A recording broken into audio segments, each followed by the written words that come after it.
न पुण्यं न पापं न सौख्यं न दुःखं न मंत्रो न तीर्थ न वेदो न यज्ञ अहं भोजिनं भोज्यं न भोक्ता चिदानंदे रूपम शिवोहम। न मैं पुण्य हूँ, न पाप, न सुख और न दुख, न मंत्र न तीर्थ, न वेद और न यज्ञ। मैं न भोजन हूँ, न खाए जाने वाला हूँ और न खाने वाला हूँ।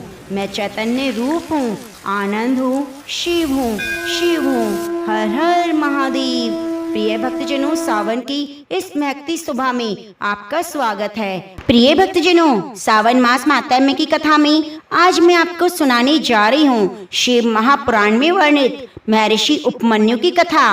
महर्षि उपमन्यु ने किस प्रकार से पंचाक्षर मंत्र की महिमा का वर्णन किया। प्रिय भक्तजनों, उपमन्यु एक बार मामा के लड़कों को दूध पीता देखकर मचल उठे, पर उनकी लाचार माँ उन्हें भरपेट दूध भी न दे पाई और उपमन्यु उसे लेने भगवान शिव की शरण में चले गए, वह भी केवल एक मंत्र के साथ, नमः शिवाय, महान पंचाक्षर मंत्र। फिर तो उपमन्यु ने भक्ति की उस प्रकाष्ठा को छुआ जो आत्मा शिव भक्ति से ओतप्रोत हो जाती है। तो आप भी महादेव को याद करते हुए वीडियो को लाइक करके कमेंट बॉक्स में हर हर महादेव लिखिए और कथा का रसपान कीजिए। एक महान ऋषि हुए व्याघ्रपाद, जिनके दो पुत्र प्रसिद्ध हैं, महर्षि धौम, महर्षि उपमन्यु। महर्षि व्याघ्र का परिवार वनों में स्थित एक कुटिया में निवास करता था। न गाय, न खेत, नगर का न वैभव, जीवन तो एक तप ही था। एक पत्नी व्रत त्याग के आदर्श पर चलते थे, परंतु हर त्याग में एक ऐसा मोड़ था जहाँ मोह बिना निमंत्रण के घर करता। वह कौना अक्सर संतान होती है। उपमन्यु ऋषि व्याघ्रपाद के पुत्र थे, निश्चल, भोले, मेधावी। उनकी बाल सुलभ चेष्टाएं ऋषि और उनकी पत्नी को असीम आनंद का लाभ प्रदान करती। ऋषि की कुटिया में धन का अभाव था, प्रेम का नहीं, वात्सल्य और आनंद वह कदम कदम पर उपस्थित था। जिस घर में भूख से अधिक प्रेम हो, वहाँ पर माँ अपनी साड़ी की कौर में रात भर सोए बच्चे के लिए सुख के सपने बांधती है। सुविधाएं कम हो तो क्या हुआ, आंचल में दुलार तो पूरा होता है। और इसी आंचल में उपमन्यु अपने सारे सपनों को समेट कर बड़े हुए। एक दिन महर्षि व्याघ्रपाद किसी यज्ञ में शामिल होने के लिए घर से दूर चले गए। उन्हीं दिनों उपमन्यु अपनी माँ के साथ कुछ समय के लिए अपने मामा के घर आए। वहाँ का वातावरण अलग था, वह संपन्नता थी, गोधन भी था। मामा के पुत्र यानी उपमन्यु के ममेरे भाई प्रातः काल भी माता के स्वादिष्ट दूध का पान कर रहे थे और जग से भरी हुई कटोरियां, गर्मा गर्म दूध की महक और भी अद्भुत स्वाद, यह सब उपमन्यु के लिए एक नवीन अनुभव था। वे मासूम आंखों से टकटकी लगाए उन्हें देख रहे थे। एक बाल सुलभ आकांक्षाएं उनकी आंखों में झांक रही थी, मानो यह देखकर शिष्टाचार क्या, उन्हें थोड़ा सा दूध थमा दिया, पर जितना दिया गया वह उनकी आंखों और आत्मा के संतोष के लिए कम था। आत्मा तृप्त रही, पर स्वाद उनके हृदय में स्थायी रूप से बस गया। घर लौटते समय उपमन्यु की चाल में कोई चंचलता नहीं थी। उन्होंने माँ का आंचल पकड़ रखा था, पर कहीं और मन अटका हुआ था। उस दूध की मिठास में, उस अनुभव में जो उन्होंने पहली बार चखा था। घर आते ही उपमन्यु माँ के पास बैठ गए और बोले, माँ मुझे दूध चाहिए, झाग वाला गरम मीठा दूध। माँ पहले मुस्कुराई, फिर चौंक गई, फिर उनकी दृष्टि बालक के मासूम चेहरे पर टिक गई। वहाँ न जिद थी न हट, बस एक भोली सी प्रार्थना, जैसे कोई बालक आकाश की ओर देखे और कहे, एक बूंद मुझे भी दे दो। माँ का कलेजा कांप गया। निर्धनता की पीड़ा उस समय सबसे अधिक चुभती है, जब संतान के प्रश्नों का उत्तर यह होता है कि मेरे पास नहीं है। उपमन्यु की माँ के पास भी यही उत्तर शेष था। मौन खामोश। माँ ने सोचा, बालक छोटा है, उसे अभाव का दुख बतलाकर हतोत्साहित नहीं करना चाहिए, पर उसके पास दूध भी तो नहीं था। लाचार उपमन्यु की माँ ने उपमन्यु को जी बहलाना पड़ा। वे उठी, जंगल की ओर गई। वह कटे हुए खेतों में छूटी हुई कुछ श्वेत बीज उठाकर ले आई। उन्हें पीसकर पानी में उबाला, ऊपर से थोड़ा सा गुड़ डालकर एक मिट्टी की कटोरी में वह मिश्रण परोसा और पुत्र को देकर मुस्कुराई। बोली, लो पुत्र, यह दूध पी लो, तुम्हारा मन भर जाएगा। उपमन्यु ने दूध का स्वाद चखा हुआ था उन्हें वास्तविक दूध की पहचान हो गई थी। उन्होंने एक घूंट लिया, फिर देखा, फिर चखा, फिर माँ की आंखों में झांककर बोले, माँ यह दूध नहीं। वे ना तो रोए, न रूठे, न क्रोधित हुए, पर उनकी वाणी में जो निराशा थी वे किसी भी धैर्य की चट्टान को सरका सकती थी। माँ बैठ गई, थककर नहीं, टूटकर। निर्धनता सबसे निर्दयी तभी होती है जब बच्चों की आवाज से उनका हट छीन ले, उनकी रुठान, उनका कोप छीन ले। यदि आपका बच्चा आपसे हट करता है, रूठ जाता है, तो सौभाग्य मानिए कि उनके मन में आपके प्रति विश्वास है कि मेरे माता पिता मेरी हट पूर्ण करेंगे। यकीन मानिए, जब निर्धनता इस विश्वास को किसी बच्चों की आंखों से छीन लेती है तो माता पिता के लिए सबसे दुर्भाग्यपूर्ण क्षण और नहीं होता। बेवश और लाचार माँ ने उपमन्यु को गोद में लिया, धीरे से बोली, पुत्र हमारे पास न गाय है, न खेत, न सोना चांदी। सन्यासी जीवन जीते हैं, निर्धन है। यह झोपड़ी, यह मिट्टी, यह जंगल, यही हमारी दुनिया है। हमारे पास दूध कहाँ से आएगा पुत्र? उपमन्यु ने कुछ नहीं कहा। कभी कभी मौन भी इतना प्रखर होता है कि वे चीख से बढ़कर खड़ा हो जाता है। माँ का हृदय पुनः छलक पड़ा। मैं जानती हूँ पुत्र, मैंने तुम्हें धोखा दिया, पर क्या करती? तुम्हारी आंखों में वह चाह देखी तो रहा नहीं गया। पर पुत्र, तुम्हारे हिस्से का दूध तो केवल कल्पना है, वास्तविकता नहीं। उपमन्यु के पिता एक महान शिव भक्त थे। उपमन्यु ने जब से संसार को देखा तभी से शिव जी की भक्ति देखी। जब से ध्वनियों को पहचाना तब से भगवान भोलेनाथ की महिमा का श्रवण किया। वे कुछ दूर तक बाहर देखते रहे, फिर आकाश की ओर देखा, फिर उन्होंने माँ का हाथ थामा। गंभीर स्वर में बोले, क्या शिव जी के पास दूध होगा माँ? माँ ने उसकी मासूम दृष्टि में असीम गहराई देखी। वहाँ एक जिज्ञासा कौंध रही थी। संसार में सच्चा आश्चर्य कहाँ है? माँ ने कांपती आवाज में कहा, शिव सबके हैं, वे त्रिलोकी के स्वामी हैं। उनके पास जो मांगो सब मिलता है। तुम मुझसे सच्चे हृदय से दूध मांगोगे तो वे तुम्हें क्षीर सागर दे देंगे। यह वाक्य कोई उपदेश नहीं था, बल्कि परम सत्य था। उससे बढ़कर वह उस निर्धन माँ की अंतिम आशा थी जो अपने आंचल में दूध नहीं रख पाई, तो शिव जी का नाम ही रख दिया। उपमन्यु ने पूछा, माँ शिव जी को कैसे बुलाते हैं? उनसे वरदान कैसे मांगते हैं? तब माँ ने उपमन्यु को शिव जी के पंचाक्षर मंत्र के बारे में बताया। माँ को पता था उपमन्यु भी छोटे हैं, कठिन शास्त्रीय विधान नहीं कर सकते, पर शिव जी शास्त्रीय से नहीं, भक्ति की गहराई से पाए जा सकते हैं। और पंचाक्षर महामंत्र बिना किसी विधान, केवल भक्ति पूर्ण जप मात्र से ही भगवान शिव को प्रसन्न किया जा सकता है। उपमन्यु ने अपनी माँ से उस महान पंचाक्षर मंत्र को सीखकर भगवान शिव की तपस्या करने की ठान ली। अब आप जानते हैं कि बालहट कितना हठीला होता है। उपमन्यु माँ के रोकने पर भी नहीं रुकने वाले थे और माँ ने भी शिव जी की भक्ति से भरे हुए उपमन्यु को तपस्या की अनुमति दे दी। उपमन्यु नंगे पांव, भूखे पेट, दूध की इच्छा से ज्वाला में जलाए हुए हिमालय की ओर प्रस्थान कर गए। माँ कुटिया और बालपन सब पीछे धीरे धीरे छूटता चला गया। अंततः आंखों से ओझल हो गए। कुछ दिनों की यात्रा के बाद उपमन्यु हिमालय की एक ऐसी निर्जन तपोस्थली में जा पहुँचे जहाँ उन्होंने 8 पत्थरों से एक छोटा सा मंदिर बनाया। उसमें बाल सुलभ भाव से मिट्टी का शिवलिंग स्थापित कर तपस्या को उद्भुत किया। हृदय में शिव जी की असीम भक्ति, मन में भोलेनाथ पर अगाध विश्वास और होठों पर अनवरत कंपन करता वह मंत्र जो ब्रह्मांड को तारान्वित करने में समर्थ है, नमः शिवाय। उपमन्यु धीरे धीरे तपस्या की गहराई में उतरते चले गए। उनकी तपस्या गहन से गहन होती गई। तभी वहां पर मरीचि के श्राप से पिशाच भाव को प्राप्त हुए। कुछ ऋषि आए और वे उपमन्यु को देखकर उन्हें सताने लगे। श्राप के कारण उनके मन में विकार आ गया था, इसलिए एक भक्त को भक्ति में लगा हुआ देखकर उन्होंने उसे भक्ति से डगमगाने का प्रण किया।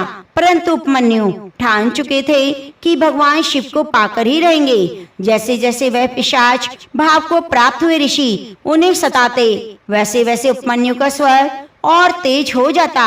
एक समय में वे नमः शिवाय को जोर जोर से बोलने लगे। उस मंत्र को जोर जोर से बोलने से वह मंत्र ऋषियों के कानों में पड़ा और उस मंत्र के प्रभाव से सभी ऋषि शांत हो गए और भक्ति में प्रवीण हो गए। उपमन्यु की सेवा करने लगे। इस तरह उनकी तपस्या के पूर्ण होने से पहले ही केवल नमः शिवाय मंत्र के प्रभाव से ऋषि उपमन्यु को कुछ भक्त मिले, कुछ शिष्य मिले, परंतु उपमन्यु वहां नहीं रुके। यह उनकी मंजिल नहीं थी। वे अपनी तपस्या में और गहन से गहन उतरते चले गए। धीरे धीरे नमः शिवाय के जाप से पूरे ब्रह्मांड में कंपन होने लगा। ब्रह्मांड में अग्नि की प्रखरता बढ़ने लगी। देवलोक भी त्रस्त होने लगा। देवताओं में आश्चर्य फैल गया। एक छोटा सा बालक इतने कम समय में तपस्या की अवस्था को कैसे प्राप्त कर सकता है? उन्हें डर सताने लगा। वे भगवान विष्णु के पास गए। उन्होंने कहा, वह बालक क्षीर सागर के लिए तपस्या कर रहा है। आप ही इस बालक की तपस्या को रोक सकते हैं। प्रभु, इस बालक की तपस्या से हम सब परेशान हो रहे हैं। आप जाइए, इसे दर्शन दीजिए।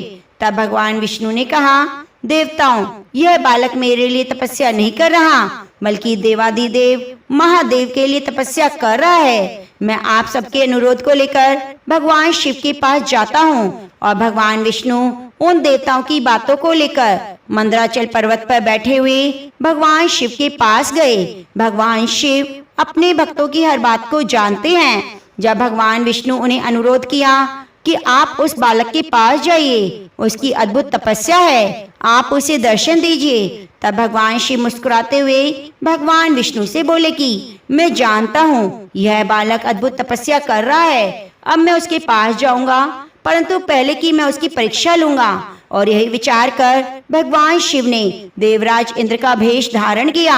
नंदीश्वर ने ऐरावत हाथी का वेश बना लिया। देवराज इंद्र बने हुए भगवान शिव नंदीश्वर ऐरावत पर बैठकर उपमन्यु के पास गए।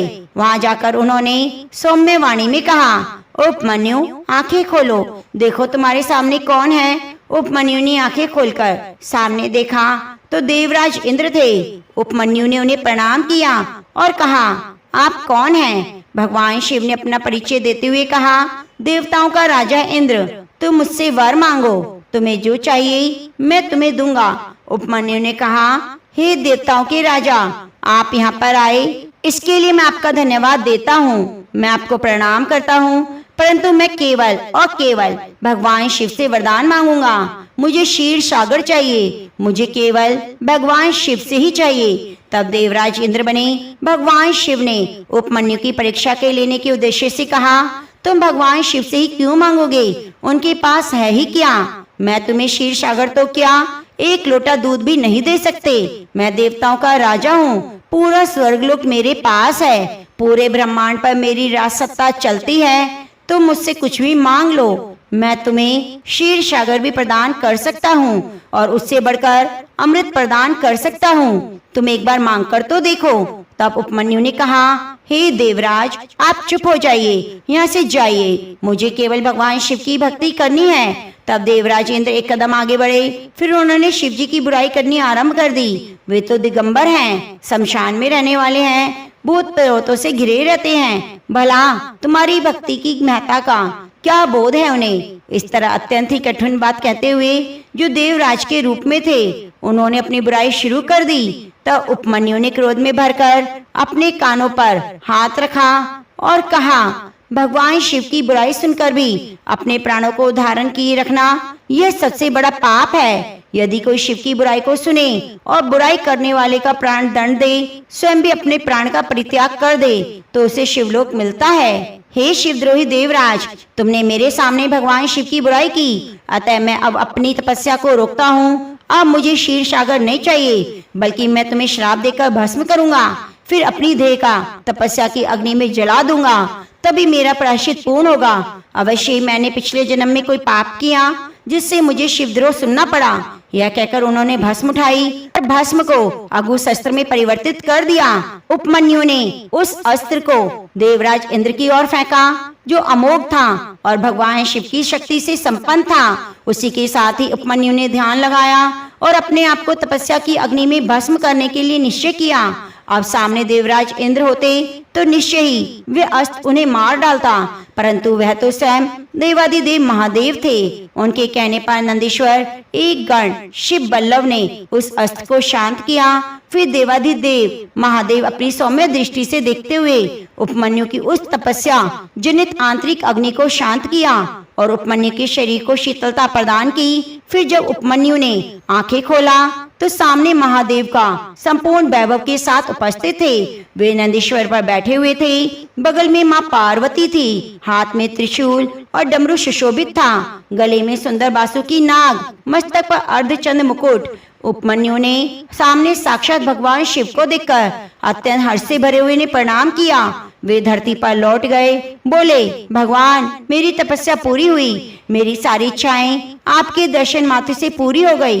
तब भगवान ने कहा, उपमन्यु, तुम मेरे अनन्य भक्त हो। तुम मुझे उतने ही प्रिय हो जितने कि कुमार कार्तिकेय और गणेश प्रिय भक्तों। उन्होंने माता पार्वती से कहा, पार्वती, आप इस बच्चे को गोद में लेकर प्रेम कीजिए। यह हमारे पुत्र के जैसा है। और इस प्रकार भगवान शिव ने बिना मांगे ही उसको पंचाक्षर मंत्र का जाप करने वाले उपमन्यु को अपना पुत्र पद प्रदान किया। उसके बाद उपमन्यु ने कहा, भगवान, मैं तो क्षीर सागर पाना चाहता था, पर आपके दर्शन से मुझे संतुष्टि मिल गई। अब आप मुझे यही वरदान दीजिए, मैं और मेरा पूरा परिवार शिव भक्ति में लगा रहे। इस पर शिव जी ने तथास्तु कहकर कहा, अवश्य ही तुम्हें और तुम्हारे पूरे परिवार को मेरी भक्ति प्राप्त होगी। साथ ही उन्हें अनंत काल तक किसी भी तरह की कोई कमी महसूस नहीं होगी। उन्हें अमृत से लेकर हर तरह के खाद्य पदार्थ उपलब्ध होंगे। उसके बाद भगवान शिव ने पाशुपात ज्ञान दिया, पुत्र पद प्रदान किया। पुत्र पद प्रदान करने से वहां से अंतर्ध्यान हो गए। उपमन्यु उस हिमालय पर अपनी कुटिया बनाकर भगवान शिव की भक्ति करने लगे। एक बार भगवान श्री कृष्ण से उनकी पत्नी जामवंती ने कहा था, हे भगवान, आपने देवी रुक्मणी को प्रद्युम्न जैसा सुंदर तेजस्वी पुत्र प्रदान किया। मैं भी आपकी पत्नी हूँ, मुझे भी अधिकार है। आपसे मैं पुत्र मांगती हूँ। आपका भी कर्तव्य है, आप मुझे ऐसा सुंदर पुत्र प्रदान करें। तब भगवान श्री कृष्ण ने जामवंती को तथास्तु कहा और तेजस्वी पुत्र की प्राप्ति के लिए हिमालय पर भगवान शिव की तपस्या करने के उद्देश्य से कहा। जब वे हिमालय पर आए तो उन्होंने उपमन्यु ऋषि के आश्रम को देखा, जो बालपन से ही बड़े अलौकिक दिख रहे थे। तब श्री कृष्ण जी ने उन्हें प्रणाम करते हुए अपनी इच्छा बताई। उपमन्यु ने कहा, आप शाम सदा शिव का जप कीजिए, उनकी महिमा से आपको अवश्य पुत्र प्राप्त होगा। भगवान श्री कृष्ण ने शाम सदा शिव मंत्र का जाप किया। फिर उन्हें भगवान प्रसन्न हुए और पुत्र जामवंती को भगवान की इच्छा से मिला। उसका नाम सांब रखा गया। उसके बाद भगवान श्री कृष्ण पुनः उपमन्यु के पास गए, उन्हें प्रणाम किया।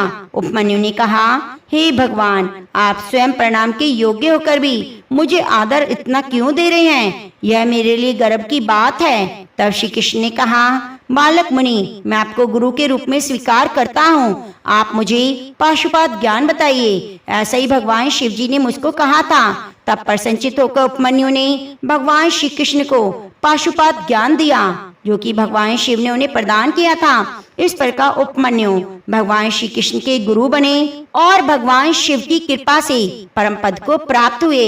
प्रिय भक्तजनों, देखा आपने पंचाक्षर महामंत्र की कृपा से किस तरह उपमन्यु भगवान शिव के पुत्र पद को प्राप्त हुए और किस तरह भगवान श्री कृष्ण के गुरु पद को। दोनों ही पद अत्यंत महान हैं। तो प्रेम से बोलिए, हर हर महादेव। ओम सौराष्ट्र स्वामीनाथा शैली मल्लिकार्जुनम उज्जैनियां महाकाल ओंकार ममलेश्वरम प्रलयामि वैद्यनाथम डाकियाने भीमि शंकरम सेतु बंधु च रामेशम नागेशम द्वारिकावने वाराणस्यां तु विश्वेशम त्र्यंबकम गौतमी तटे हिमालय तु केदारम घूष्मीशम शिवाल्यः एतानि ज्योतिर्लिंगानां साय प्रार्थ्य पठनरः सप्तजन्म कृतं पापं स्मरणेन विनश्यति।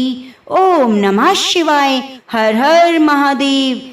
प्रिय भक्तों, आज की कथा में आप सुनेंगे मल्लिकार्जुन महादेव की कथा। सावन मास में भगवान शिव की ज्योतिर्लिंग की कथा को सुनने मात्र से सभी मनोकामनाएं पूरी हो जाती हैं, दुख दरिद्र का नाश होता है। मल्लिकार्जुन महादेव का पवित्र धाम आंध्र प्रदेश के श्रीशैल पर्वत पर स्थित है। चारों ओर घने वन, ऊंचे पर्वत, पवित्र कृष्णा नदी और दिव्य आध्यात्मिक ऊर्जा से घिरा हुआ यह स्थान सदियों से भगवान शिव और मां पार्वती की कृपा का केंद्र माना जाता है। मल्लिकार्जुन मल्लिका माता पार्वती का नाम है और अर्जुन भगवान शिव का एक नाम है, इसलिए इस ज्योतिर्लिंग को मल्लिकार्जुन कहा जाता है।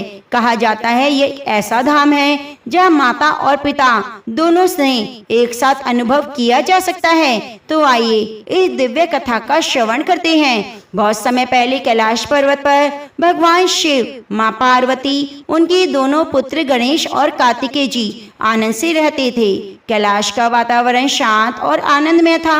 नंदी भगवान द्वार पर पहरा देते थे। श्रृंगी भगवान शिव की सेवा करते। गणों का समूह हर समय हर हर महादेव का जय घोष करता रहता और माता पार्वती अपने दोनों पुत्रों पर समान स्नेह लुटाती। यद्यपि दोनों भाइयों का स्वभाव एक दूसरे से बिल्कुल भिन्न था। भगवान गणेश शांत, धैर्यवान, बुद्धिमान और विनम्र थे, हर कार्य को सोच समझकर करते।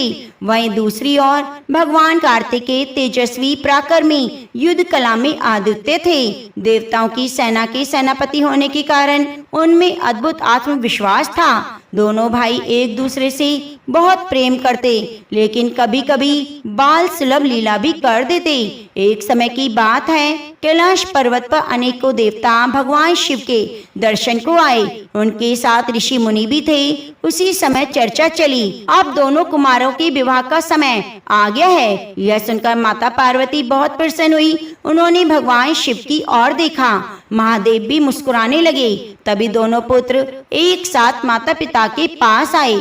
भगवान कार्तिकेय ने कहा, माता जी, मेरा विवाह पहले होना चाहिए। इतना सुनते ही गणेश जी भी मुस्कुराकर बोले, नहीं माता जी, बड़े होने का निर्णय केवल बल से नहीं होता, मेरा विवाह पहले होना चाहिए। दोनों भाई बार बार कहने लगे, मेरा विवाह पहले होगा, नहीं मेरा विवाह पहले होगा।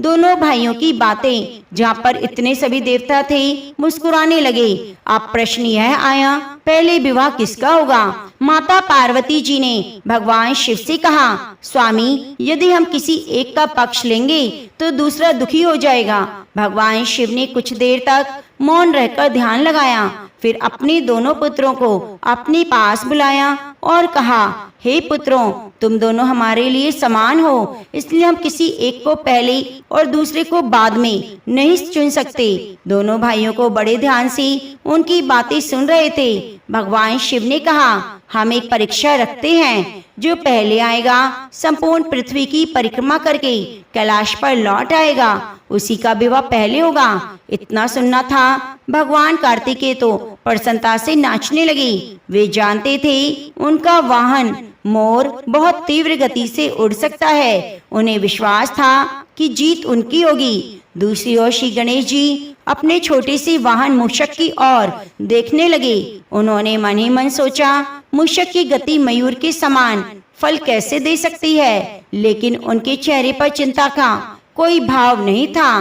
प्रतियोगिता शुरू हुई। भगवान कार्तिकेय तो बिना समय गंवाए अपने दिव्य मयूर पर आरूढ़ हुए, माता पिता को प्रणाम किया और चल दिए। जाते जाते बोले, मैं अभी आता हूँ पृथ्वी की परिक्रमा करके। थोड़ी ही देर में उनका मयूर आकाश में उड़ गया। देवताओं ने पुष्प वृष्टि करके उन्हें बहुत शुभकामनाएं दी। भगवान कार्तिकेय तो तीव्र गति से पर्वतों, नदियों, वनों, समुद्रों, अनेक राज्यों को पार करते जा रहे थे। उधर कैलाश पर्वत पर श्री गणेश जी शांत भाव में बैठे थे। देवता हैरान। तब एक ऋषि ने पूछा, हे गणनायक, आप यात्रा पर क्यों नहीं निकले? गणेश जी ने कहा, हर समस्या का समाधान केवल गति से नहीं, कभी कभी बुद्धि भी तेज मार्ग दिखाती है। इतना कहकर वे उठे। उन्होंने भगवान शिव के चरणों में प्रणाम किया, माता पार्वती को प्रणाम किया और इसके बाद दोनों के चारों ओर श्रद्धा पूर्वक परिक्रमा करने लगे। एक परिक्रमा, दो परिक्रमा, तीसरी परिक्रमा पूरी करते करते 7 परिक्रमाएं कर ली। फिर हाथ जोड़कर भगवान शिव मां पार्वती के सामने खड़े हो गए। वहां पर उपस्थित सभी देवता हैरान थे। भगवान शिव ने पूछा, बेटा, हमने तो तुम्हें पृथ्वी की परिक्रमा करने के लिए कहा था, तुम हमारी परिक्रमा क्यों कर रहे हो? भगवान गणेश ने कहा, पिताजी, शास्त्रों में कहा गया है, माता पिता के चरणों में सभी तीर्थ, समस्त लोक, संपूर्ण ब्रह्मांड का निवास होता है। जो श्रद्धा से अपने माता पिता की परिक्रमा करता है उसे पूरी पृथ्वी की परिक्रमा के समान पुण्य की प्राप्ति होती है। इसलिए मैंने आपके चरणों में चारों ओर परिक्रमा की और अपनी परीक्षा पूरी कर ली। भगवान शिव, माँ पार्वती तो यह उत्तर सुनकर बहुत प्रसन्न हुए। ब्रह्मा जी, विष्णु जी और वहाँ जितने ऋषि मुनि थे सभी गणेश जी की बुद्धिमत्ता की प्रशंसा करने लगे। भगवान शिव बोले, हे गणेश, तुमने सिद्ध कर दिया बुद्धि, श्रद्धा, शास्त्रों का ज्ञान बल से कहीं अधिक महान होता है। माता पार्वती ने गणेश जी के मस्तक पर हाथ रखकर कहा, हमें तुम पर अत्यंत गर्व है। भगवान शिव ने घोषणा कर दी, इस प्रतियोगिता के विजेता श्री गणेश हैं, अतः उनका विवाह ही सबसे पहले किया जाएगा। कैलाश पर्वत पर आनंद छा गया। दूसरी ओर भगवान कार्तिकेय को अभी इस निर्णय का कोई समाचार नहीं मिला। वे तो अपने मयूर पर सवार होकर पूरी पृथ्वी की परिक्रमा कर लौट रहे थे। उन्होंने अपने रास्ते में हिमालय की बर्फ से ढकी चोटियों को देखा, विशाल समुद्रों को पार किया, घने जंगलों, पवित्र नदियों, आश्रमों और नगर का भ्रमण किया। वे जहाँ जहाँ भी जाते ऋषि मुनि देवता उनका आदर पूर्वक सम्मान करते, सभी उनकी वीरता और तेज की प्रशंसा करते। भगवान कार्तिकेय के मन में पूरा विश्वास था कि इस प्रतियोगिता के विजेता वही होंगे और वे मन में सोच रहे थे, जैसे ही मैं कैलाश पहुंचूंगा माता पिता मेरा स्वागत करेंगे, मेरा विवाह की तैयारी आरंभ की जाएंगी। यही विचार करके हृदय में आनंद भर रहे थे। कई दिनों की यात्रा के बाद जब कार्तिकेय कैलाश पर आए, उन्होंने देखा पूरा कैलाश उत्सव की भांति सजा है। चारों ओर मंगल गीत गाए जा रहे हैं, देवता प्रसन्न हैं, आकाश से पुष्पों की वर्षा हो रही है। यह सब देखकर उन्हें बड़ी प्रसन्नता हुई। वे सोचने लगे, मेरे लौटने की खुशी में उत्सव मनाया जा रहा है। लेकिन जैसे ही वे महल के निकट पहुंचे, उन्होंने देवताओं को आपस में कहते सुना, भगवान गणेश का विवाह तो अत्यंत शुभ रीति से संपन्न हो गया। यह सुनते ही भगवान कार्तिकेय के कदम वहीं रुक गए और उनके चेहरे की मुस्कान एक पल में गायब हो गई। उन्होंने नंदी महाराज से पूछा, नंदी, ये कैसी बातें हो रही हैं? किसका विवाह हुआ? नंदी भी कुछ देर मौन रहे, फिर धीरे से बोले, भगवान शिव ने परीक्षा में श्री गणेश को विजेता घोषित किया, उनका विवाह संपन्न हुआ। यह सुनते ही कार्तिकेय के हृदय पर मानो वज्र गिर गया। कुछ क्षण तक तो वे कुछ बोले नहीं, फिर कहने लगे, लेकिन मैं तो पिताजी की आज्ञा के अनुसार संपूर्ण पृथ्वी की परिक्रमा करके लौटा हूँ। क्या मेरे लौटने की प्रतीक्षा भी नहीं की? इतने में ही भगवान शिव, माँ पार्वती भी आ गए। माता पार्वती ने अपने पुत्र को देखा, बोली, बेटा तुम आ गए, आओ, हमें तुम पर गर्व है। लेकिन आज भगवान कार्तिकेय के मुख पर पहले जैसी प्रसन्नता नहीं थी। उन्होंने पीड़ित स्वर में पूछा, माता जी, क्या मेरा परिश्रम व्यर्थ था? तब भगवान शिव ने उन्हें पूरी घटना विस्तार से बता दी और कहा, बेटा तुम्हारे भाई ने शास्त्रों के अनुसार ही माता पिता की परिक्रमा को संपूर्ण पृथ्वी की परिक्रमा के समान सिद्ध किया, इसीलिए उन्हें विजेता घोषित किया गया। कार्तिकेय ने सब कुछ सुना। वे जानते थे शास्त्रों का निर्णय गलत नहीं हो सकता। उन्हें अपने भाई से भी कोई ईर्ष्या नहीं थी, लेकिन उनके मन में गहरी पीड़ा थी। उन्होंने यही निर्णय लिया। उन्होंने कहा, यदि यही निर्णय पहले से होना था तो मुझे इतनी लंबी यात्रा पर क्यों भेजा? मैंने माता पिता की आज्ञा को सर्वोपरि माना, संपूर्ण पृथ्वी का भ्रमण किया, मेरे लौटने की प्रतीक्षा भी नहीं की। उनकी आंखें नम हो गई। पूरा कैलाश मौन था। श्री गणेश अपने भाई के पास आए, प्रेम से उनका हाथ पकड़कर बोले, भैया, यदि इस बात से आपको दुख हुआ है तो मैं यह विजय स्वीकार नहीं करता। आप चाहे तो मेरा विवाह भी निरस्त कर सकते हैं। लेकिन कार्तिकेय ने कहा, नहीं गणेश, इसमें तुम्हारा दोष नहीं, तुमने तो शास्त्रों का पालन किया।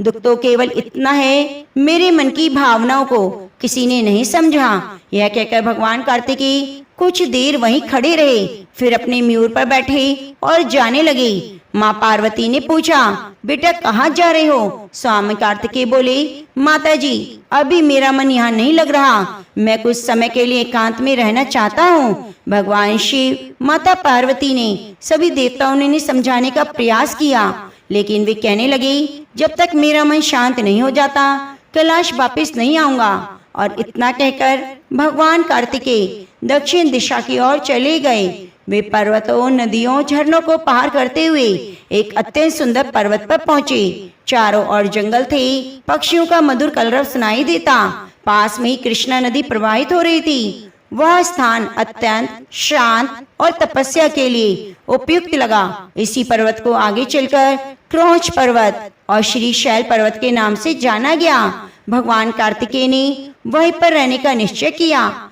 उन्होंने एक गुफा के समीप एक आसन बनाया, गहन ध्यान में लीन हो गए।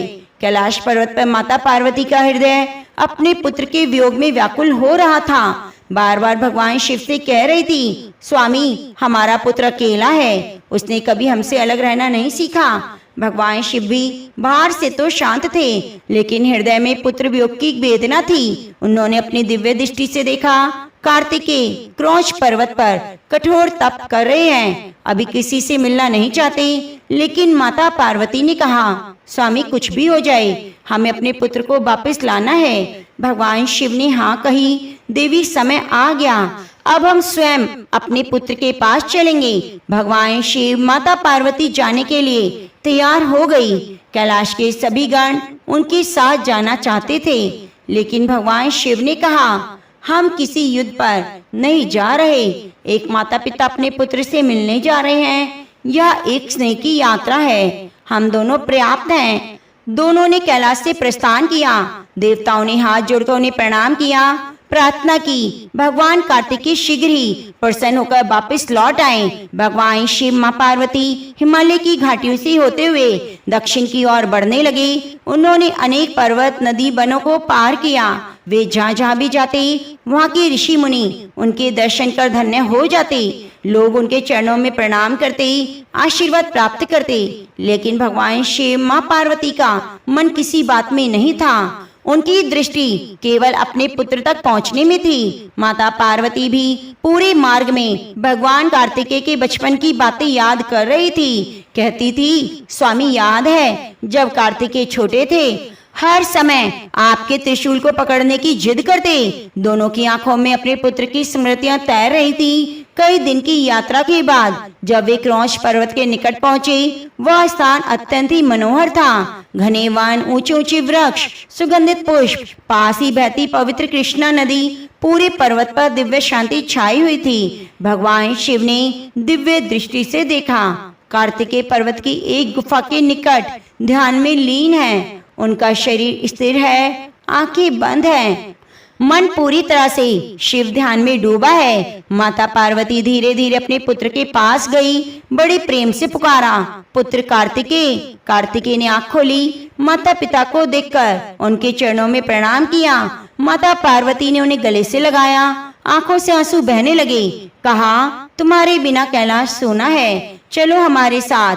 कुछ देर तो कार्तिकेय मौन रहे, फिर बोले, माताजी मैं आपका अनादर नहीं कर सकता, लेकिन अभी मेरा मन संसार के किसी भी सुख में नहीं लगेगा। भगवान शिव आगे बढ़े, अपने पुत्र के कंधे पर हाथ रखकर कहा, पुत्र मैं तुम्हारा दुख समझता हूँ, लेकिन जीवन में कभी ऐसी घटनाएं होती हैं जिन्हें हमें स्वीकार करना चाहिए। कार्तिकेय ने कहा, पिताजी मुझे निर्णय से नहीं बल्कि उस क्षण से पीड़ा हुई जब मेरे लौटने की प्रतीक्षा भी नहीं की गई। यदि आपने कुछ समय प्रतीक्षा की होती तो मेरे मन में यह वेदना उत्पन्न न होती। भगवान शिव ने उनकी बात को ध्यान से सुना, अनुभव किया, उनके पुत्र के मन का घाव अभी तक भरा नहीं। माता पार्वती ने कहा, बेटा तुम्हारे बिना हमारा मन नहीं लगता, यदि तुम कैलाश नहीं जाओगे तो माँ कैसे रहेंगे। कार्तिकेय ने अपनी माँ की ओर देखा, उनकी आंखों में प्रेम तो था लेकिन दृढ़ संकल्प। वे कहने लगे, माताजी मुझे कुछ और समय यहीं रहने दीजिए, यह पर्वत अब मेरी तपोभूमि बन चुका है।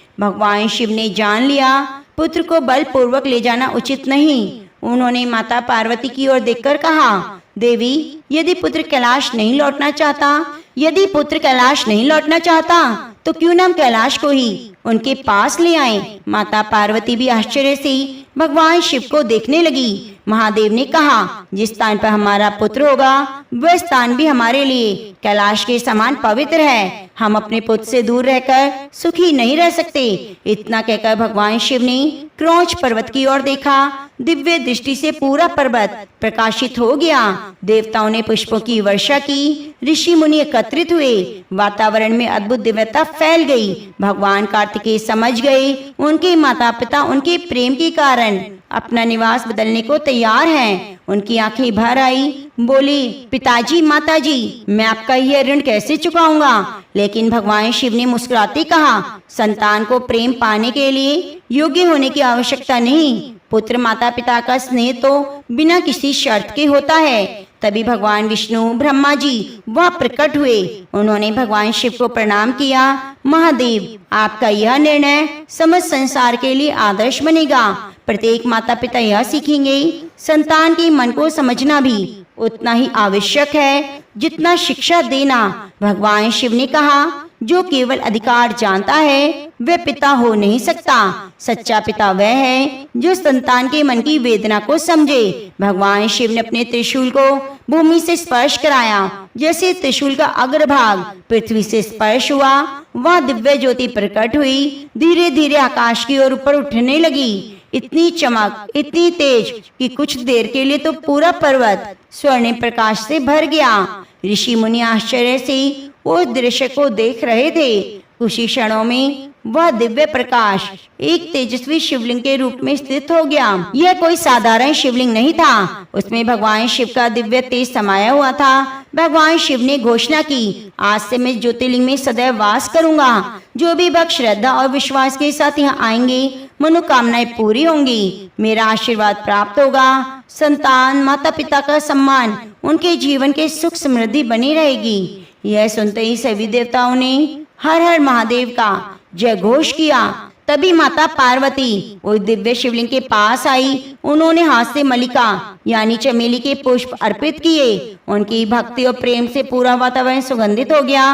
भगवान शिव मुस्कुराकर माता की ओर देखे और बोले, देवी, आज से ज्योतिर्लिंग में केवल मैं नहीं, तुम भी सदैव के लिए वास करोगी, क्योंकि तुम्हारे बिना मैं पूर्ण नहीं। देवताओं ने गौरी शंकर भगवान की स्तुति की। ब्रह्मा जी बोले, महादेव, कृपया करके ज्योतिर्लिंग का नाम भी बताइए, आने वाले युगों में समस्त संसार इसकी पूजा कर सके। शिव बोले, हे ब्रह्मा जी, पार्वती का एक नाम मलिका है, मेरा नाम अर्जुन भी है। आज से दिव्यलिंग मलिका अर्जुन के नाम से प्रसिद्ध होगा। यह आने वाला भाग माता पिता दोनों की कृपा प्राप्त करेगा। यह सुनते ऋषियों ने वैदिक मंत्रों का उच्चारण किया। अप्सराएं नाचने लगी, गंधर्व गान गाने लगे। भगवान कार्तिकेय ने माता पिता के चरणों में प्रणाम करके कहा, आज मुझे समझ आया, माता पिता का प्रेम संसार में सबसे बड़ा धन है। मैं चाहे जहाँ भी रहूं, आपका आशीर्वाद सदैव मेरे साथ रहेगा। समय बीता, साथ ही शैल में अनेकों आश्रम स्थापित हुए। चारों ओर वेदों का पाठ सुनाई देता था। कहीं पर साधु ध्यान में लीन रहते, कहीं भक्त ओम नमः शिवाय का जप करते। पूरे पर्वत पर ऐसा लगता मानो स्वयं कैलाश का एक अंश पृथ्वी पर उतर आया हो। एक दिन कुछ साधक शिव के दर्शन को आए। उन्होंने हाथ जोड़कर पूछा, प्रभु, जो भक्त इतनी दूर से शैल नहीं आ सकते, उन्हें कृपा कैसे मिलेगी? तब आकाशवाणी हुई, जो भी भक्त सच्चे मन से मेरा स्मरण करेगा, मैं उसके हृदय में निवास करता हूँ। लेकिन जो भक्त श्रद्धा से भी शैल मल्लिकार्जुन का दर्शन करता है, उसके भी विशेष पुण्य की प्राप्ति होती है। सावन का महीना आते ही श्री शैल पर भक्तों का सागर उमड़ पड़ता है। देश के विभिन्न प्रदेशों से श्रद्धालु नंगे पांव यात्रा करते हैं। कोई रोग मुक्ति की कामना करता है तो कोई भगवान के दर्शन की कामना करता है। महाशिवरात्रि के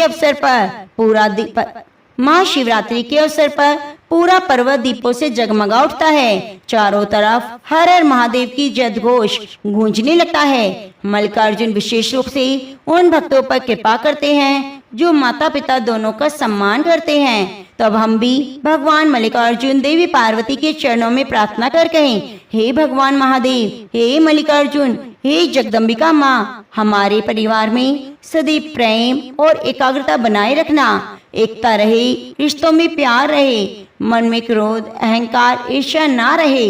हमें भी ऐसी शक्ति प्रदान करना तो प्रेम से बोलिए मल्लिका अर्जुन महादेव की जय, गौरी शंकर भगवान की जय। प्रिय भक्तजनों, उम्मीद करती हूँ आपको ये कथा बहुत अच्छी लगी होगी, और यदि आप भोलेनाथ की कृपा को प्राप्त करना चाहते हैं तो वीडियो को लाइक कर सब्सक्राइब करें चैनल, और बगल में बनी घंटी को दबा लें। बगल में 3 डॉट है वहाँ पर हाइप का बटन है, आप उसे भी जरूर दबाइएगा।